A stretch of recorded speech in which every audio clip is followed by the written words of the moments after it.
All right, welcome back, everybody. So let's continue. Before we start, I want to be clear. Do not be too confused about this dynamic static thing. If you want an analogy in your head, just think of when you have object-oriented programming, you also have the notion of static types in the sense that you know in advance the fields that an object has. But in Java, you can also only know at compile time that it's an object and only resolve the object dynamically, right? It's the same idea. Okay, but let's put that aside and now continue with JSON schema. The idea here with JSON schema is only to show you what it looks like. What's important to understand is that the features are more or less the same, right? So it's just another schema language, but you will see it pretty much does the same sort of things.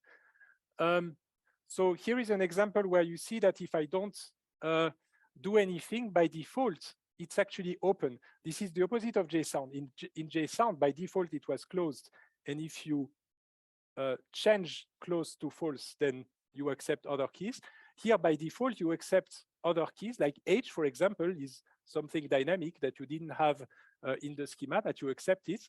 If you don't want that, it's called additional properties false. Again, that's just the same idea as this closed true, right? It's just a different language with the same features. It's exactly like learning Java versus learning C++. Okay. Then for numbers, for types, the coverage of JSON schema is actually less powerful than JSON or XML schema. In JSON or XML schema, you have plenty of types. In JSON schema, you have a limited number of types. You really just have a string, number, Boolean, and so on. So you have a very limited number of types. In that case, you can say type number. I think you might also have integer. But anything beyond that is basically a layout thing. It's not a type system. I will show you examples a bit later. But basically, you only have very standard things like string, number, Boolean, maybe integer, and null. Okay, and that's it. So this is one big difference why JSON is more powerful with the type system. Okay, then you want to accept any value. Well, this is also something you could do with JSON. So here you can do it in two ways, either by putting an empty object as the type here, that accepts anything. This is anything. Or you can put true, and that accepts anything. So it's less intuitive, but this is how it's done. Okay. You can also define union types. This is also something that could be done, even though I didn't show you in JSON. So you can say it's a string or it's a number, but you accept both a string or a number. Okay, this is another syntax that you have in JSON schema to say the type is either a string or a number. You can forbid a field, right, by using false. So if you say location false, then you forbid location to ever appear in the instance. So here there is nothing. Here's another example where you introduce restrictions. So this is the idea of the shoe size that we discussed a bit earlier. You can say latitude and longitude, which are technically numbers. But in this descriptor of the type, you can also have additional constraints. Like here, you have a minimum for the latitude. It's between minus 90 degrees, that's the South Pole, and plus 90 degrees, that's the North Pole. And here you have the minimum from minus 180, so that's the border, you know, near Alaska, and the maximum 180, then you're again in Alaska, but the other way around. Okay, so you can define these restrictions on the type, but this is all done with additional fields in there. Okay, how can you validate arrays? Well, here you use type array in JSON schema. You can also constrain the members of the array exactly as we did in JSON, but here you do it with this field items. So type array, and the items are type integer. And that's pretty much it. I repeat, do not be confused by the syntax itself. First, you're going to have exercises. What do I want you to remember right here when I show you all of that? What I want to show you here is that the features of a schema language are more or less the same across schema languages. But the way it's done, it's like Swiss German in different parts of Switzerland. It's just done differently, and you just look up documentation in order to know how to do it. Okay? So this is how it's done in JSON schema. Yes? But just like you mentioned, JSON is more powerful, and The type system of JSON is more powerful. okay, and more or less their features are the same. Then why do we have JSON and like JSON schema? I would say so, yes, relatively the same. Yeah. I mean, like, why, if you have one, you still need the other? Oh, well, that's everywhere. Why do you have Java and also C++? Why do you have Python and so on? So the reason for JSON, it's actually in a different context, in the context also of a full programming language and so on, and in the context of validating data frames. So this is the motivation, but also teaching. Because I felt like in order to teach the features of the schema, starting from scratch, I think it's easier to dive into schemas looking at that, right? Because this is very obvious and visual what it does. And then I can go ahead and introduce a second schema language, which might have scared you if I had directly showed that to you, right? But now you're not scared because the features, you already know them. All I'm showing to you is, this is how now it's done with this syntax right there. But it's just a different syntax for doing the same thing. Right? Does it make sense? Yeah. It's like for numbers, like in JSON, do we have similar constraints like maximum, minimum? Yes, in the expert mode, you have constraints like that too, if you want. But not only that, in fact, there are plenty of other types. In JSON, you have integer, byte short, int long, positive integer, negative integer, decimal, and so on and so on and so on. So you have a whole list of types that are predefined. Thank you. Okay. Okay. So now that hopefully I didn't scare you too much with JSON schema, which is just a second language, but it's very popular. So you're very likely to actually see JSON schema in your job later. I'm going to do XML schema. This morning, I threw it all away, XML schema, and rewrote it completely because I want it to be, for XML schema, of again being in this way of explaining things as it's just doing the same thing. So this is how I read it, the XML schema section. I just want you to feel like, oh, we already know these features. It's the same as in JSON, it's the same as in JSON schema, right? Just that we do it on XML. So this is how it should feel like. And hopefully I will not scare you with yet a third schema language, but hopefully after seeing 3 languages, now you know what schema languages look like, right? Okay. So let's take XML and try to validate this. What do you see? It's an element foo, and inside there is a string, right? Okay, so this is what we do in XML schema. We have an element. The name of that element is foo, and its type is string.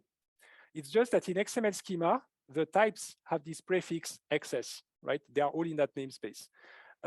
We define the prefix SS. You learned that the namespace is, right? So we have this namespace XML schema.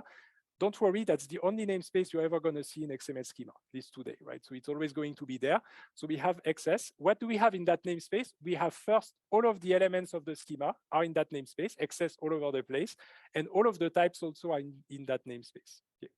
But the first thing that you probably noticed is that this XML schema is itself XML. So yes, that can be seen as an instance. And yes, there is an XML schema of schemas. And yes, the XML of schemas is valid against itself. They are thinking, oh my, we are going into that again, right? But it's just the same idea, right? So the syntax for a schema language is very often the same syntax as for what you are validating. JSON and JSON schema are JSON syntax. XML schema is XML syntax. All right. So now I'm going to do the same thing with the instance on top and the schema below. So here you say this is foo, this is text string. So you have here an element called foo and with type string.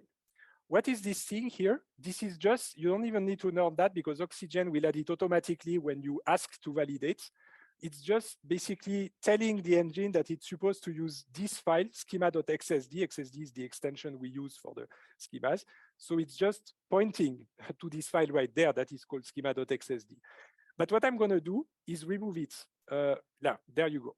Then it's no longer in the way. You can forget about it. This is just some automatic machinery that you don't need to worry about. Okay. So what did I do here? I put an integer instead. This integer right there. By the way, if you want to have fun, try to multiply it with 2, with 3, with 4, and see what happens. But anyway, so this is an integer, and here we have the type integer. The list of types you have here is exactly the same as in JSON. It's this exact same list. I'll show it to you again. So here I have foo. That is an integer right there. So this is valid against this schema.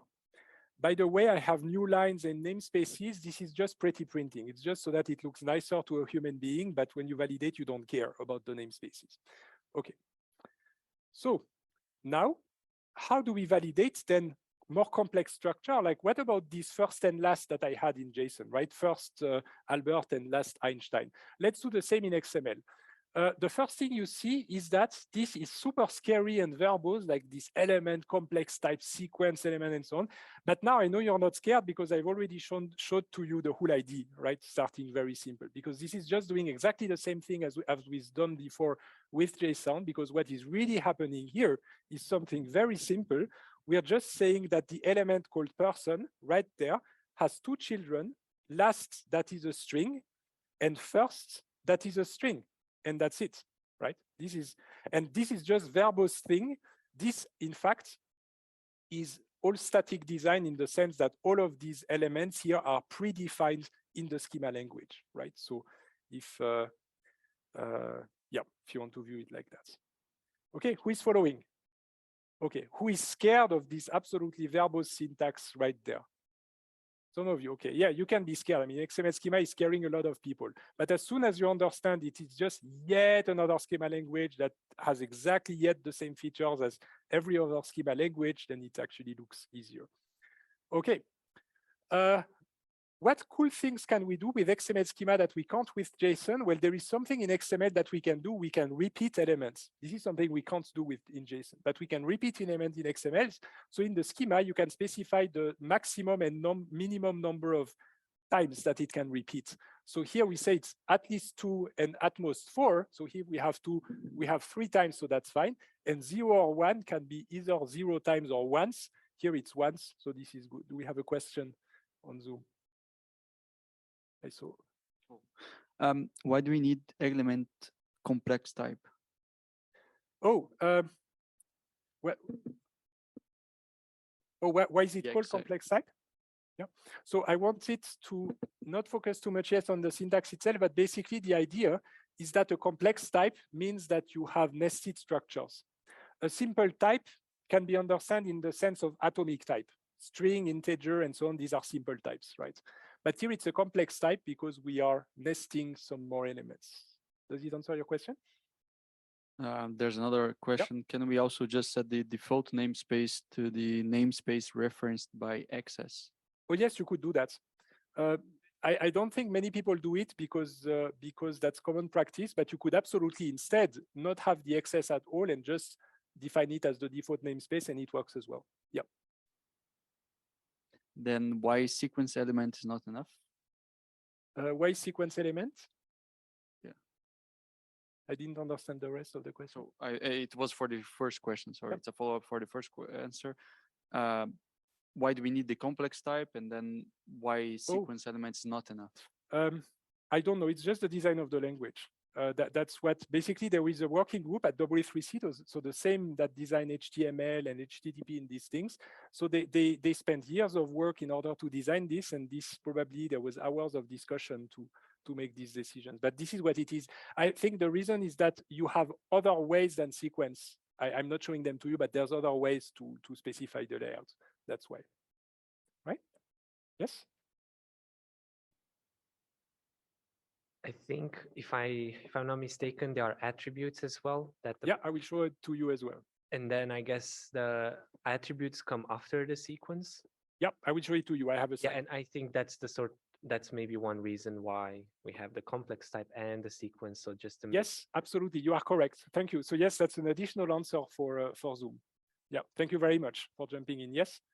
For instance, if we now add text before the last element, like and then I add a integer after the first element, like the element with name first. Like, how would you define the schema then? Like, because like by default, you can only add one element type, like attribute. What are you referring to, here or here? The previous one. Yeah. Mm-hmm. I mean, like the person now only have 2 elements inside. Yeah. Now if I add 2 texts, like 1 string, 1 number. But yeah, I could have an element in the middle that has an integer, and all I need to do is squeeze it in here, excess element name, whatever you call it, type excess integer. Yeah. Okay. Yeah, it's that easy. You can have as many as you want. The order is important. It must be in the order in which you specify it there. Okay. Thank you. All right. So you can make things optional, but you already know how. You just use min occurs, the one we saw before for here. So if you say min occurs 0, you make it optional because it's fine if it's there 0 times. Okay. Now I'm throwing to you the list of types, but it's just a bit more complex than the one you've seen before, but this is both for JSON and XML schema. It's exactly the same list. So you see you have date times, time date, you have timestamps. This is advanced. This is for example, November 2022 is a year month type. You have durations, year month duration, daytime duration. You have 2 ways of encoding binaries as hexadecimal or base 64. This is how they look like, the date. So this is a date. This is a date time, right? So you have T, that is the separator between the date and the time. Z means UTC. It's just the regular time zone. And this would be Pacific time in winter, -8. So you can specify the time zone and so on. This you saw from the question I asked earlier. There's still the T that is between the days and the hours, the T, and P for a duration. This is 1 year, 2 months, 3 hours, right? Okay, so these are the corresponding lexical values to date, time, date, just so you know what they look like, and for duration. Okay, this is really a restaurant menu. You can see this is super impressive. This is a super long list of number types that you have. And this is super useful because you don't have to define them. You can just go ahead and pick them as you see fit. Okay. Okay. Now here's an example where it's empty. If you want to have empty elements, then you can just put a sequence here, but nothing inside. And that's it, right? Then you have an empty content. What is this? This is mixed content. What if you want to intertwine texts and tags? You can. It's this magic word, mixed equals true. If you add this mixed equals true in the complex type element, it will allow some texts to be in between the elements. It's that easy. Okay. This is more for publishers. You would see that for publications, like converted from LaTeX or something like that, or HTML or XHTML. Okay. Then I'm looking there because I cannot see my computer screen for over there. But how do we validate attributes? This is coming back to what you were saying earlier. How do we check attributes? Well, the attributes you can just add after the sequence. So you say here we have an attribute birth of type date. Here it is. Birth has type date. So here we have an element person that has 2 children, last and first. Both of them are strings, plus an attribute birth of type date. For whom is that clear? Okay, it's very verbose, but it's not eating anybody, right? So that's how it works. You can also validate attributes with simple content. In that case here, we had nested elements. What if you have a simple type there, an atomic type, which is a date, and you want to add an attribute Switzerland? Well, you need to extend. You basically start with date as the base type. You define an extension that adds the attribute country string. Why does the XML schema syntax look like that? Do not ask me. That was just, again, a decision. This is how it looks like, okay?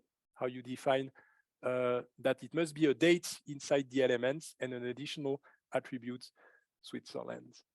You can restrict. This is the question we had earlier. How do I define shoe sizes or airport codes and so on? So this is how you do it. You can define a simple type for element foo that is a restriction of string, and you restrict the length to be 3. Besides length, there are probably 10 or so ways to customize things. You can customize with a regular expression. You can customize for numbers with a minimum bound and a maximum bound and so on and so on. Lower bound, upper bound. Okay, that's what you can do. You can also give types names, because here I didn't give them any names, right? It was just nested inside my elements, right? So it didn't have any name. if you want, you can also give them names and then you refer them by name, right? This is also something that you can do there. Okay, I'm not throwing any more feature at you. I'm just showing you an example now. This is the great language game. It's the same thing I showed you earlier with JSON, right? Guess, target, country, the 4 choices, the date, and I put the sample as an attribute as an example. How does it look like now if we have plenty of game in that game's root element? Well, look at now XML schema. Don't be scared by the verbosity. We all know that it's very verbose, but in essential, what's happening is we have these element games that has as children a sequence of game elements. I put unbounded here in order to allow for millions of them. Yes, we have a question. Is the question related to this or? Go ahead, let's ask it. Now that you mentioned verbosity so many times, it just got to me that if the schemas of XMLs are so verbose, does that affect the actual memory that they use as compared to JSON, where one may choose JSON because the schema would actually require less storage? I mean, in very complex data sets, which are very big as well. Yep. Would that make? Yep. So XML schema is basically a powerhouse. It has an enormous amount of features. This is why it's enterprise ready. If you are a company and you want a long-term project with XML schema, you're safe. Everything is in there. JSON will take probably less space in memory than XML for various reasons. I will also show you with the data frames. The compromise to make here, it will be different in 2030 or 2040, hopefully, but right now in 2022, it's a bit of a dilemma. If you are investing millions in something and you want long-term maintenance and support, then you might want to go for XML schema out of safety. It's all there, it's specified, it's standardized, there's plenty of engines out there, they all agree, so you're safer. But JSON has many performance advantages, and it's simpler in many ways for doing data. XML also supports publishing and so on. The problem of JSON is that I do not think we can say today that it's enterprise ready yet. Right? You would be taking a bit of risk. It's probably going to be different, maybe in 2025, 2030, maybe JSON is going to catch up in terms of enterprise readiness. We are slowly getting there. But I remember discussing with people like executive of banks, for example, in Switzerland. And you know, when they looked at companies doing JSON data, they were like, that's too cutting edge. You know, we are waiting to see how it goes until we go in there. But XML, usually, they do not fear that because they know it's enterprise ready. Right? So it's a compromise. It's a dilemma. This is why I'm showing both to you. And maybe in 10 years, you know, you will see how it is. But what you've learned today, in 10 years, will still be applicable in terms of the features and so on, no matter who wins. And okay. What was that? That's so there's one question and one comment on Zoom. So for XML schemas, is it optional? So attributes and elements can be empty unless you explicitly say otherwise? Yes, you have to say mean occurs 0 if you want to make it optional. Otherwise, it's 1 by default. And I think somebody had a comment on banks in other countries. Banks in Denmark are using JSON. But that's cool. They are innovative. That means that they are looking into the future and trying new things. So this is awesome. Yeah, I think banks in Switzerland probably are more cautious. Okay. So what do we have here? We have games with an unbounded number of game elements, and inside we have guess, which is a string, target, which is a string, country, which is a string, choices, which is itself nested, so it's again a complex type with a sequence of choice sub-elements. So I created a choice element for every member here. So you see it's more complex than JSON, right? In JSON, we just list the 4 strings, but in XML, we give them all the name choice. So it's an unbounded sequence of choice elements that are all strings. Then we have the dates, that is, guess what, a date right there. And then we have the attributes after sequence, that sample, that is hex binary. So I picked that from the restaurant menu, hex binary, and saying this is hex binary. So I know it's very verbose, but hopefully if you look at that, you should at least figure out what it does, right? The schema, you probably understand what it does. You'll have plenty of exercises to experiment with JSON schema, with XML schema. Focus on the features themselves, on the high level, this high level knowledge. there's probably 10 or 15 schema languages. There's Schematron, plenty of others, RelaxNG, for example, I'm not sure if it's pronounced relaxing or RelaxNG. There are plenty of other schema languages, okay? But now you know these three, it will be a walk in the park for you to learn any other schema language. What I did not show you is that XML schema supports namespaces in the sense that you can define a schema for every namespace you have in your target document, but I'm not scaring you with that. And you also have support for primary keys and uniqueness in the values, but also I'm not scaring you with that. Okay, and this is, again, I didn't expect that it would actually pop up in the discussion earlier. I actually intended to only show it to you now, but this is the geeky moments where we have the schema of schema, and this here, right here, is an XML schema that is valid against itself because it defines the XML schema namespace itself. You see its target namespace, which is the same, okay? But this is very meta and, more for the curiosity than anything else. Okay, who is following? Okay, we are done with the schema languages. I showed 3 of them. Now I'm pretty sure you're good and you can learn any of them.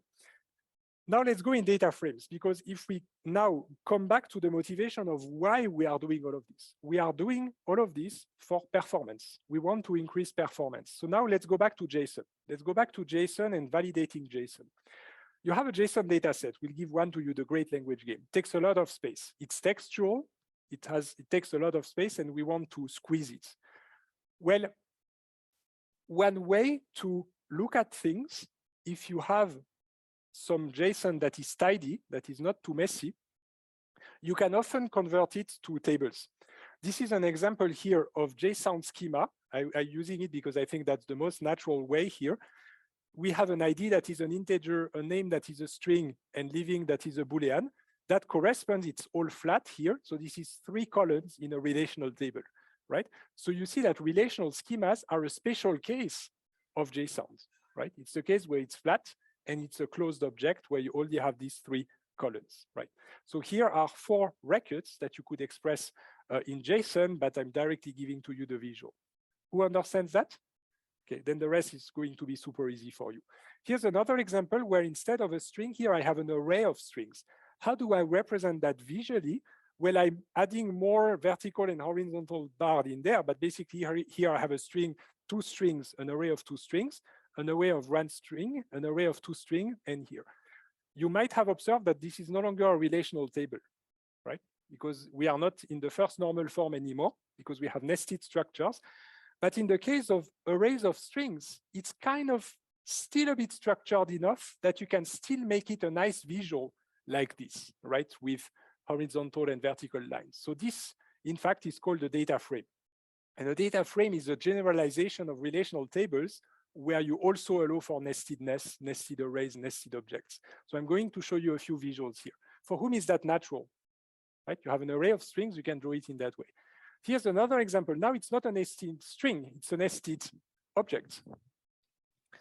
So we have a nested object. How do I do that? Well, here I would do it in the header section. I would have like this super header that is named, it's the outside one, and first and last as subheaders, right? I just cut this header into 2 subheaders, and here I have first and I have last. Here it still looks like a relational table, but I have this hierarchy in the headers, right? This is kind of what's happening over there, all right? Okay, now let's do both. Let's have a nestedness with an array of objects. This is how you could draw that. Here we have who, which is an array of objects that have name and type. You could draw it in that way as name and type in the headers like that. So you basically have these 2 columns emerging from the nested fields right there. But you also have these extra horizontal lines that don't go all the way because of the arrays. So you have a first element in the array that is name Albert type first, and here a second element that is name Einstein type last, and so on, right? For whom is that clear? Okay. Now, you might have noticed an ambiguity in there because you could also interpret that differently as who with 2 nested fields, name and type, and name is an array of strings, and type is an array of strings, right? This, in fact, is on purpose because there are cases where people just go back and forth with the two designs. In high energy physics, for example, they do that sort of things. So in general, when you draw things that way and you have exactly the same number of elements there, you prefer to consider it an array of objects. But you could also use objects of arrays. You're just no longer guaranteeing that the size of the arrays is the same for every column. For whom is that clear? Okay, but I only show you arrays of objects because this is really the most common case that you will find in practice, because this is what happens if you join with another table and then denormalize your data and nest the other table in the first one. Okay, well, this is what I wanted to show you. So this is the data frames where you can have these very nice visuals in there. And this is the same thing you have in pandas, in Spark data frames, and so on, that we'll come back to, right? Generalization of relational tables. Now that we are able to look at our data as data frames, what does that mean concretely? What it means is we don't really care anymore that it was JSON. Why do we care that it was JSON? We can just represent it nicely visually in a data frame. From the moment you realize that, you realize that you are not obliged to store it as JSON. You can store it in another format, exactly the same data. The reason you can do that is that you validated the data. Why did we have here these data frames? Because I had a schema on the left.